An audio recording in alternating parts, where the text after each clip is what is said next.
le disait Nietzsche dans l'une de ses fulgurantes prophéties, un siècle de barbarie commence et les sciences sont à son service. Bonjour David Courpasson. Bonjour. David Courpasson, professeur de sociologie à l'école de management de Lyon, l'EM Lyon Business School, et à Cardiff. Cannibale en costume. Alors quand on prend l'ouvrage comme ça, on se dit bon, de quoi ça va parler? Enfin voilà, il fait un peu de provoque, Courpasson, là, avec Cannibale en costume. Et puis non, c'est pas de la provoque. Vous nous proposez une représentation de l'individu au travail en tant que cannibale. Et vous élaborez sur ce concept de cannibalisme. Voilà. 25 ans de recherche. 30 ans de recherche. 30 si on veut être précis. Oui, c'est pas une invention, c'est pas une métaphore, c'est le résultat de ces enquêtes, c'est le résultat de ce que disent les personnes au travail que j'ai rencontrées, que j'ai observées donc, depuis 3 décennies. C'est le résultat de l'accumulation d'un vocabulaire, de l'absorption, de l'avalement, de la dévoration. De la prédation, qui fait que l'entreprise, qu'elle soit celle d'aujourd'hui ou celle d'il y a 100 ans, ressemble encore à cette gueule ouverte qu'on trouvait dans les prophéties zoliennes, quand il analysait la mine. Et ce que j'essaye de faire dans cet ouvrage, peut-être pas très modestement, c'est d'essayer de comprendre ce qui véritablement a changé ou pas, depuis Taylor, depuis la manufacture sale, bruyante du début du XXe siècle, et la jolie fabrique d'aujourd'hui, transparente, rutilante, et son management souriant et bienveillant. Et le résultat de tout ça, pour aller très très vite, c'est que pas grand-chose a changé. Le cannibalisme a pris d'autres formes, mais il est toujours là. Et la gueule d'aujourd'hui, encore une fois, de l'entreprise, elle est souriante, elle est bienveillante, elle a un costume, mais elle est toujours là pour dévorer et faire cracher le maximum de ce qu'elle peut aux individus. Qu'ils soient ces jeunes ingénieurs un peu hystériques, un peu technophiles qu'on trouve dans les grandes entreprises high-tech, ou les ouvriers de la chimie. J'essaie de trouver un fil, quelque chose qui les relie, ces gens-là. Et ce fil-là, ça peut s'appeler le cannibalisme en costume. Voilà l'objet de cette mise au point après 30 années d'enquête ethnographique.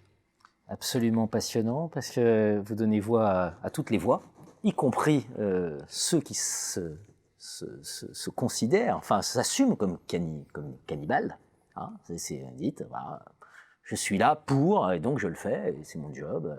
Vous dites, ça me perturbe, mais je suis bien obligé de reconnaître qu'au moins il a le mérite d'être clair. Et puis il y a de l'autre côté ceux qui veulent être dévorés. Vous prenez cet exemple qui est absolument sidérant, glacial, qui a filmé pendant 4 heures après avoir sectionné les parties génitales, un meurtrier qui va avoir 8 années et demie de prison, parce que comment le condamner alors que la victime est consentante? Voilà.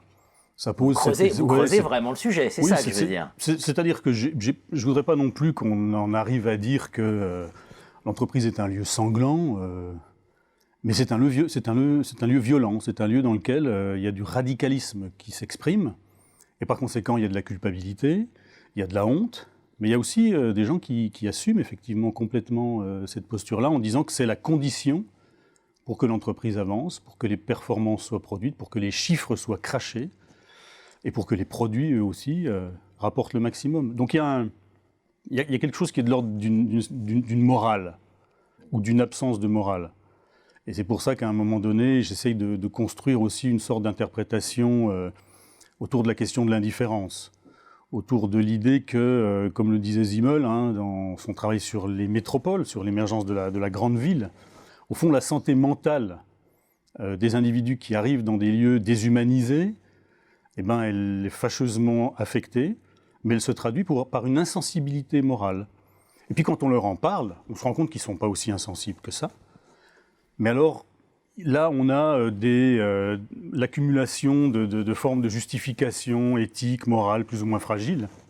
Et quelque part, ce qui est intéressant dans cette affaire, c'est que la morale est là, mais elle est temporaire, elle est éphémère, elle dépend de la question qu'on pose. Donc du coup, on a tout un ensemble ici d'individus qui disent un peu la même chose, que ce soit ceux qui dévorent, ou que ce soit ceux qui sont dévorés, ou que ce soit ceux qui se dévorent eux-mêmes. Voilà, on est dans une forme d'unicité du rapport aux autres, consistant à les voir comme des étrangers, comme des gens dont on va se détourner s'il leur arrive un problème, comme des gens qu'on va considérer comme des obstacles à supprimer sur la voie d'un succès éventuel, d'un succès probable, et ainsi de suite. Tout s'enchaîne. Ça donne de la cohérence à l'entreprise, ça donne de la cohérence à son management, mais il n'en reste pas moins que la figure dominante derrière tout ça, c'est bien la figure de la violence, d'une violence assumée, plus ou moins, et qui aujourd'hui est l'objet pour moi de ce que je qualifie dans le livre d'un véritable carnage social. Que d'autres ont traduit par de la souffrance au travail. Moi, ce qui m'intéresse aussi dans cette affaire, c'est de voir qu'au fond, ce n'est pas un système qui s'exerce contre des individus. C'est aussi chaque individu qui est complice par les gestes quotidiens qui sont les siens, par les détails de leur activité, par le fait qu'ils assument le culte de la performance, le culte du changement, etc. Et bien, ils sont eux-mêmes les acteurs de ce cannibalisme en costume. Et il s'agit par conséquent d'avoir un regard sur chacun d'entre nous, et nous aussi, professeurs, quel que soit le métier qu'on fait. La question, c'est d'arrêter de critiquer un système, ce qu'on appellera le management, et de considérer que ce management-là, il est construit sur l'assentiment, le consentement au meurtre, comme le disent un certain nombre de philosophes. Vous citez Jacques Wunenberger. Il ne suffit pas dans la vie de ne rien faire pour être innocent. Ben voilà. Qu'est-ce qu'on peut rajouter à ça?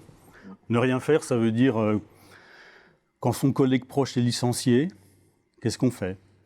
Quand un collègue a été humilié, l'objet d'un harcèlement moral, sexuel, social, fait-on quelque chose?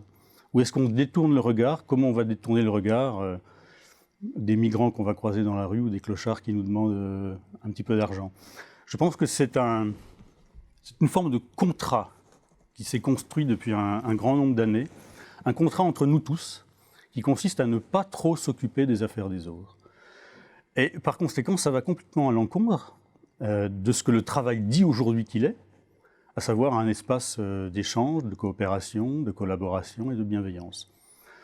Si je voulais vraiment aller au fond de cette critique un peu radicale que je fais dans ce livre, je dirais que le travail est le contraire aujourd'hui de ce qu'il dit qu'il est. Vous êtes professeur en business school. C'est une question récurrente qui vous est posée. Comment à la fois assumer cette posture de sociologie critique et en même temps l'enseigner à de futurs meurtriers, pour prendre... j'exagère, hein, évidemment, ouais. J'exagère. Je sais que vous la posez beaucoup, cette question, mais je vais aller plus loin même.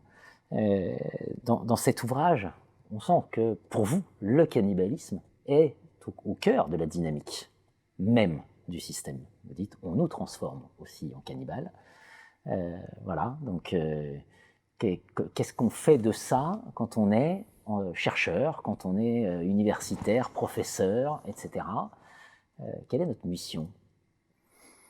Il y a plusieurs rôles possibles derrière celui-là. Le rôle de l'intellectuel, si on veut dire comme ça, ou le rôle du chercheur, c'est déjà de pointer, d'analyser, de convaincre, de rendre légitime une analyse qui est quand même, qui pourrait être contestée ou contestable, et qui l'est déjà contestée d'ailleurs, en considérant qu'elle est exagérée, et qu'on importe des notions, des métaphores de l'anthropologie, par exemple, alors qu'elles n'auraient rien à faire pour l'analyse des entreprises. Donc il s'agit de convaincre, d'analyser, et c'est pour ça que l'ethnographie est le moyen, la lunette la plus pertinente, la plus utile, pour dire non, c'est ce que je vois, c'est ce que j'ai senti, c'est ce que j'ai vécu, en étant moi-même, en ethnographiant moi-même des services, qu'il s'agisse d'une usine chimique ou d'une grande entreprise de haute technologie.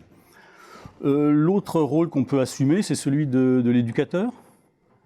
Et là, j'y vais encore bien plus radicalement dans mes cours, pour chercher dans les yeux des étudiants, qu'ils soient ceux des programmes de formation continue ou des programmes de formation initiale, des questionnements, des critiques, de la révolte, de la rébellion. C'est ça le rôle de l'éducation que peut donner la sociologie ou certaines sciences humaines dans le monde du management. Et puis pour répondre à la première question sur qu'est-ce qu'on fait de tout ça, moi j'ai envie de dire, j'ai deux réponses à ça en fait. La première, c'est que si on imagine qu'il est possible de résoudre certains de ces problèmes sociaux au travail, quelque part, il faut supprimer le travail. Je pense que ces éléments, cette dynamique-là, c'est ce que vous venez de dire, sont intrinsèques à l'idée même et à l'exercice même du travail aujourd'hui, comme il y a 100 ou 150 ans. Donc si on veut supprimer le carnage, il faut supprimer le travail. La deuxième réponse, c'est qu'il y a des petites choses très, très faciles en quelque sorte, quand on les pose comme ça qu'on pourrait faire. Et l'un des éléments que je tire de mes observations, c'est que si, disons, le management, pour aller vite, pouvait accepter de ficher la paix aux hommes de métier, les laisser faire leur travail tranquillement, sans les abrutir de chiffres, de mesures, de rapports et de comptes rendus permanents, je pense que globalement, le travail serait mieux effectué, les gens iraient mieux, parce qu'ils feraient leur travail correctement, et globalement, les entreprises s'en porteraient mieux aussi. C'est malheureusement pas toujours ce qu'on enseigne dans les business schools et dans les universités. Cannibale en costume, alors un ouvrage où on retrouve tous ceux qui comptent des écoles critiques, les Sénètes, les de Gaulle-Jacques, etc., mais évidemment un débat démocratique de première importance, si je devais résumer. Si vous voulez le résumer comme ça, le débat n'est pas sur la table. Toujours pas, en dépit. Vous revenez sur France Télécom. Oui, France sur Télécom, la mode, bien sûr, les suicides. et tant d'autres. Pas évoqué le cas et tant d'autres. dont vous traitez. Cette question-là est de temps en temps mise en exergue, effectivement, mais le carnage continue.